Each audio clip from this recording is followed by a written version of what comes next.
Hey YouTube, this is Southern Prepper One. Sorry about the lighting conditions, but most of you don't come to my channel to see a Hollywood production. You just come for facts and information. I'm going to talk about nuclear weapons, nuclear war. I think it's important.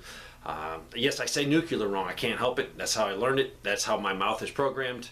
My brain is programmed. I tried to fix it. I can't. So if you want to throw it in the comments, I'm pronouncing wrong. I know that. I've only been told about 1,000 times since I've started this channel.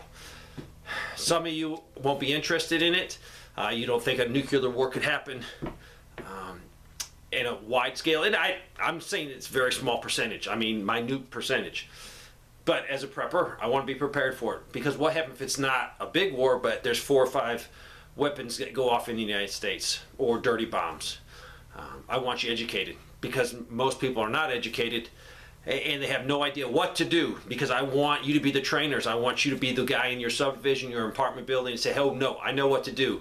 We got to do A, B, C, and D to save lives. And that's what it matters to me. That's why my channel's up. So let's get started. You have to understand the type of weapon that they're going to deploy, the nuclear weapon, and how they're going to deploy it. And that's the biggest thing. You have to understand this principle, because this is the principle between surviving and not surviving. If you got to understand it. First of all, we have a weapon that is fired at the United States, be it from ship, be it container, be it whatever. There's a missile coming overhead.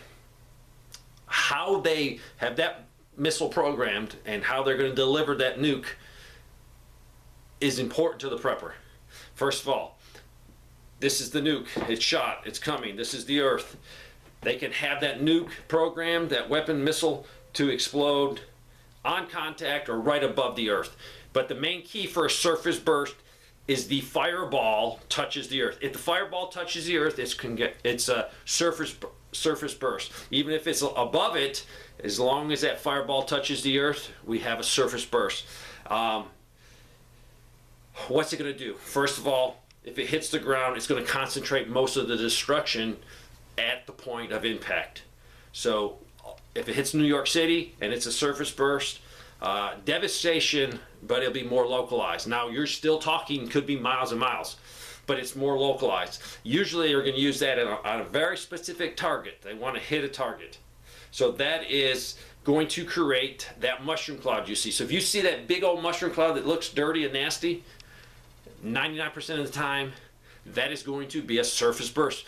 Now, if you're at ground zero, it doesn't matter, you're dead. But if you're downwind from that, that's important, because now you're going to be getting radiation, because what happens, that weapon will impact the ground. Usually it produces a huge crater. Everything that was in that crater, everything that was in that fireball is turned into very small particles. Those particles are radioactive.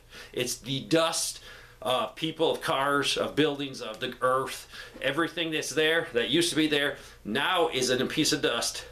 Some are bigger pieces, some are smaller pieces. That gets brought up into the mushroom cloud, and that's what you see. That's going to drift with the wind. And usually you can figure out where the wind is going to drift from big cities by just following the weather. So next is an air burst. This is the Earth, this is the land, this is the missile. It comes up, and they're going to explode it above the ground, way above the ground. And what will result in is local fallout will be a lot less. But you're going to have a tremendous destruction because of the overpressure of that bomb going off, just coming and smashing into the ground. Being higher up, it's going to create more overpressure, more damage, more blast. The fireball does not touch the ground. So we're going to have a big old flash in the sky, but a lot of people, a lot of fires are going to start, because there's going to be a lot of thermal radiation released from that. If the fireball does not touch the ground, then it's an air burst. If that fireball touches the ground, then consider it a surface burst. So we as preppers, if you're downwind, if you're not at ground zero of any of these weapons, we would love, for our sake as preppers, to have air burst. Why? It creates a lot less gamma radiations that we have to worry about drifting, because there's nothing here to pulverize into a million pieces. Yes, it is causing all that destruction on the ground, but it's not as radioactive, because it's not, the core is not hitting, the fireball is not hitting the ground. So for preppers, We want tons of air burst. We can protect ourselves better. Then you have a high altitude. That's an EMP. I'm not going to talk about it. It goes up.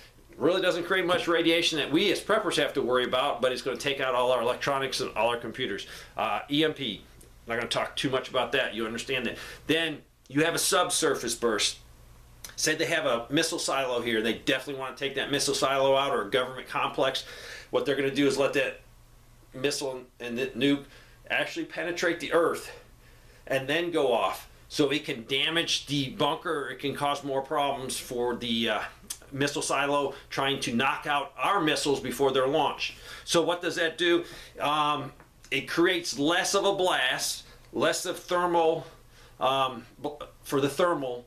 It creates less of the initial nuclear radiation because it's more concentrated and it's down in the earth, and that makes sense. The explosion is going to be down here. It still would create a problem for us as preppers with gamma radiation drifting, because you're still going to have a nice big mushroom cloud, but it's going to be a lot less. So the worst thing for you, if you're not at ground zero, the worst thing is a surface burst. If you're at ground zero, it doesn't matter, you're dead. Let's talk about Hiroshima. Hiroshima was an air burst. Now, it was only a couple thousand feet up, but it was still considered an air burst because I guess the fireball itself never touched the earth. And if you see Hiroshima pictures, you got utter destruction, flat. You do have some concrete buildings here and there, but you will notice there is no crater. A lot of people died from blast and fire. Some people did die from radiation. That is true. Some people got leukemia. If you look at the statistics, yes, it was utterly destructive for those poor people. But it didn't create the radiation that most people think because it was an air burst. But it sure leveled a lot of the city. Totally level, like a bulldozer went through and cleaned it off, destroyed it. A lot of people died from overpressure.